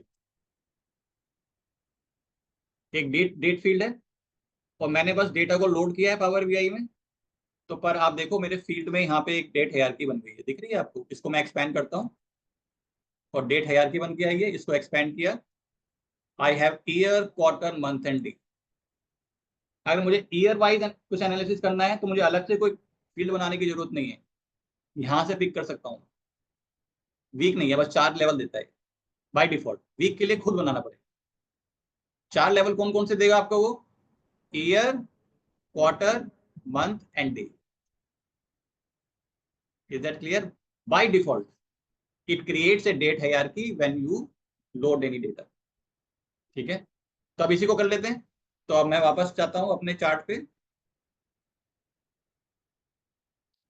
और मैं अब की बार मैं फिर से कॉलम चार्ट बनाता हूं, और एक्स एक्सिस पे मैं अपनी डेट को डाल दिया और सेल्स को मैंने वाई पे डाल दिया, और मैं आई थिंक इसको लाइन चार्ट बना दिया। आप देख लो मेरे एक्स एक्सिस पे ऑटोमेटिकली क्या आ गया है, year, quarter, month and day. क्या मेरे रॉ डेटा में ईयर वाला, ईयर क्वार्टर मंथ अलग अलग का कोई कॉलम था? In year I simply had a date column. Excel में होता तो आपको अलग अलग कॉलम बनाने पड़ते, अलग अलग फंक्शन लिखने के बाद, ठीक है। आप मुझे क्या करना है, ये सेल्स बाय ईयर आ गया, मैं राइट क्लिक करता हूँ, शो नेक्स्ट लेवल, क्या आ गया, sales by quarter. Right click करते हैं, शो नेक्स्ट लेवल, अब क्या आ गया, sales by month. Right click करते हैं, show next level, drill, drill up करते हैं, वापस आ गया, show sales by month, drill up, sales by quarter, drill up, sales by year. मैं करता हूँ शो नेक्स्ट लेवल, तो ये शो नेक्स्ट लेवल करता हूँ, तो ये मंथ आ रहा है, पर ये कौन से ईयर का मंथ है? ये जो जनवरी, मान लीजिए सबसे हाईएस्ट सेल्स कब करी है हमने? मार्च में करी है, तो ये कौन से मंथ साल का मार्च है? सबका टोटल है, सारे साल का। ठीक है, तो मुझे ईयर के साथ मंथ देखना है, तो क्या करना पड़ेगा? एक्सपेंड टू नेक्स्ट, राइट करके देख, ड्रिल अप करते हैं, ईयर आ रहा है, राइट क्लिक करता हूँ, expand to next level, year में क्वार्टर ऐड हो गया, फिर से करते हैं एक्सपेंड टू नेक्स्ट लेवल। अब ये देखो क्या आ रहा है, सबसे हाईएस्ट सेल्स कब करी है हमने? 2014 मार्च। तो वो ड्रिलिंग ऑप्शन जो हमने पढ़े थे वो यहाँ पे सारे एप्लीकेबल है, करेक्ट। और अगर मैं इसका ब्रेकडाउन देखना चाहूँ, for example right click drill up करता हूँ, मैं देखना चाहता हूँ इस क्वार्टर में 2014 क्वार्टर 1 में, या इसको देख लेते हैं 2013 के क्वार्टर 3 में हमारी सेल्स काफी डाउन थी, तो मैं इसका ब्रेकडाउन देखना चाहता हूँ कि क्या हुआ था। तो मैं इसी पॉइंट पे राइट क्लिक करता हूँ and I click on fill. अच्छा, क्योंकि एक ही डे है तो वो उस तरह से आ रहा है, एक ही मंथ का डेटा है September 20, तो उसने इतना sales. Is that clear to everyone? तो ड्रिल अप करते हैं, ऐसे आ गए, फिर से ईयर पे आ गए, ड्रिल अप करते हैं वापस ईयर, तो वो सारे जो हमने ऑप्शन पढ़े थे वो यहाँ पे भी अवेलेबल है। और डेट हेयर की हमने खुद भी नहीं बनाई, वो ऑटोमेटिकली बन के आ गया। Is that clear? ये सिर्फ डेट की, ऑटोमेटिकली कब बनेगी? सिर्फ डेट के केस, बाकी केस में आपको खुद बनानी पड़ेगी। ठीक है जी। हाँ, वीकली के लिए आपको खुद कॉलम बनाना पड़ेगा। ठीक है, वीकली आवरली चाहिए तो खुद कॉलम बनाना पड़ेगा, मिनट्स चाहिए तो खुद कॉलम बनाना पड़ेगा। रॉ डेटा में नहीं, खुद पावर में ही बना सकते हो।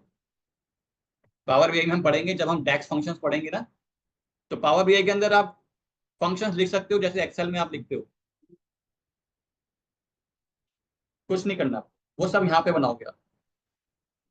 ठीक है, लोड करने के बाद भी बना सकते हो। ठीक है, एक्सेल भूल जाओ अब, सारा काम आपको पावर बीआई में करना है। ठीक है, एक्सेल से बस डेटा लोड करना है। ठीक है, तो अगले 1 महीने के लिए एक्सेल को टाटा कर दो, सब कुछ यहाँ पावर बीआई के थ्रू करें। ठीक है, I hope this is drilling options are clear. ठीक है, एंड वन आई थिंक 1 बजे तक क्लास है ना, तो लास्ट एक टॉपिक कर लेते हैं, मैट्रिक्स चार्ट देख लेते हैं, मैट्रिक्स क्या करता है। ठीक है, तो अगर हमें टेबुलर फॉर्मेट में अगर डेटा शो करना है तो हम कौन सा चार्ट यूज करते हैं? टेबल। एक और ऑप्शन अवेलेबल है हमारे पास, ऑल्टरनेटिव अवेलेबल है टेबुलर फॉर्मेट में डेटा शो करने के लिए, उसका नाम है मैट्रिक्स। ठीक है, तो मैट्रिक्स वाला देखते हैं क्या डिफरेंस है दोनों के बीच में। मैंने बनाया था एक टेबल, ये रहा, तो ये टेबल मैंने बनाई थी, इसी के बगल में मैं मैट्रिक्स बना देता। तो मैट्रिक्स ऑप्शन पे क्लिक किया, ये मैट्रिक्स आ गया। टेबल के केस में एक ही ऑप्शन आ रहा था, कौन सा? कॉलम्स। यहाँ पे हमारे पास 3 ऑप्शन आ रहे हैं, रोज, कॉलम्स एंड वैल्यू। तो अब मैं रोज में चाहता हूँ मेरे आ जाए कंट्री, तो मैंने रोज में कंट्री डाल दिया। कॉलम में मेरे पास आ जाता हूँ ईयर, ईयर डाल दिया, तो कॉलम 2 कॉलम बन गए। और वैल्यूज में मैं डाल देता हूँ सेल्स, तो सेल्स आ गई। ठीक है, जैसे पिवट होता है। ठीक है, अब मैं अगर अगला लेवल ऐड कर दूं, कंट्री के नीचे सेगमेंट डाल दूं, तो क्या होगा? क्या नोटिस किया आपने डिफरेंस? आपके पास एक्सपैंड एंड कोलैप्स बटन आ गए, राइट। तो बाय डिफॉल्ट अभी मैं प्लस पे क्लिक करता हूँ कनाडा के अंदर, तो सेगमेंट लेवल डेटा आ गया। थोड़ा वैल्यू साइज इंक्रीज कर देता हूँ सो that you can C clear. देख रहे हो? तो कनाडा के अंदर अब मैं सेगमेंट लेवल सेल्स देख सकता हूँ, और मैं कोलैप्स कर सकता हूँ, तो वापस कनाडा कनाडा आ गया।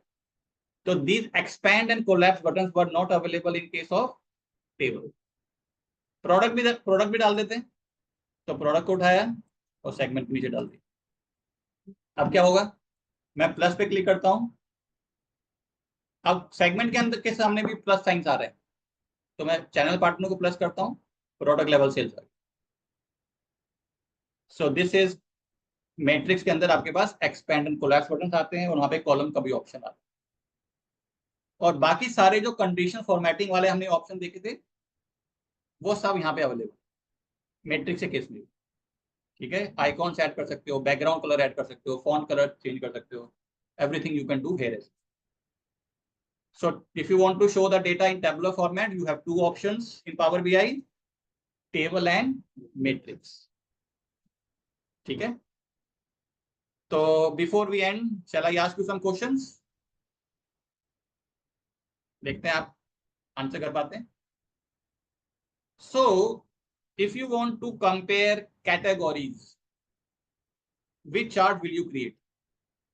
Categories को अगर कंपेयर करना है, कौन सा चार्ट बनाओगे?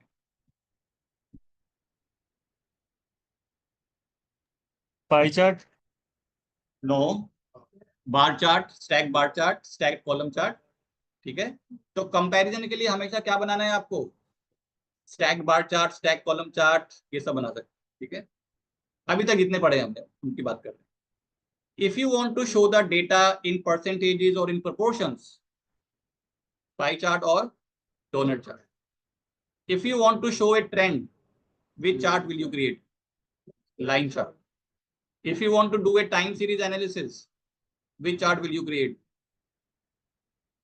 Time series analysis. Line chart. तो मैंने बस टेक्निकल वर्ड यूज कर लिया, दैट्स ऑल। देखो, टाइम सीरीज एनालिसिस क्या होता है? ट्रेंडी होता है, मतलब एक एक्सिस पे टाइम की इंफॉर्मेशन होनी चाहिए। ठीक है, एक टाइम की इंफॉर्मेशन क्या क्या हो सकती है? Year, quarter, month, day, hour, seconds, these are all time. तो इन सबको दिखाने के लिए हमारे पास चार्ट क्या है? Suitable chart, line chart. ठीक है, तो एक थोड़ा सा आउट ऑफ द कोर्स आप देख रहे हो, जहां पे भी नंबर्स हैं उसके सामने आपके पास एक सिंबल आ रहा है, इसको क्या बोलते हैं? समेशन बोलते हैं या सिग्मा सिंबल बोलते हैं। ये क्यों आ रहा है? नंबर्स। करेक्ट, तो you can summarise numbers, you can do the average, you can do the count, you can do the sum. तो जब भी नंबर्स होंगे तो उसके सामने सिग्मा सिंबल आएगा। ठीक है, डेट वाले सिंबल, डेट वाले कॉलम के सामने क्या आता है? कैलेंडर। ठीक है, टेक्स्ट के सामने कुछ नहीं आता। ठीक है, और ज्योग्राफिकल फील्ड के सामने क्या आता है? Globe symbol. ठीक है, so I think that is all. आज हम यहीं पे स्टॉप करते हैं। ठीक है, तो I hope everything is clear. कैसा लग रहा है पावर बीआई? समझ में आ रहा है? चलो, तो any questions? Yes, we got. किस चीज को?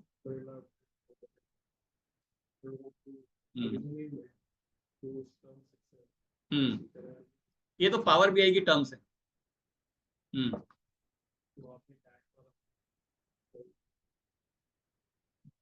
ये तो फीचर्स है। टैक्स के अंदर आप अपने कॉलम्स बना सकते हो, फॉर्मूलाज बना सकते हो टैक्स के थ्रू। कॉलम्स, मान लीजिए आपको कोई फॉर्मूला बनाना है, राइट? तो फॉर्मूला बनाने के लिए हम कौन सी प्रोग्रामिंग लैंग्वेज यूज करते हैं? Tax. You want to add a new column, नया कॉलम ऐड करना है, वो किसके थ्रू करोगे? टैक्स के थ्रू। फीचर्स के नाम तो जो है वो हम उनको चेंज नहीं कर सकते, क्योंकि वो किसने नाम दिए? Power BI, Microsoft. ठीक है, पर जब अपने कॉलम आप बनाओगे, आप अपने हिसाब से उनके नाम रख सकते हो। ठीक है, कॉलम के फॉर्मूलाज के नाम अपने हिसाब से रख सकते हो। ठीक है, all good? Okay then, so thank you very much everyone. See you tomorrow, same time. Bye bye everyone. Thank you very much. See you tomorrow. Bye bye. Thank you, sir. Thank you.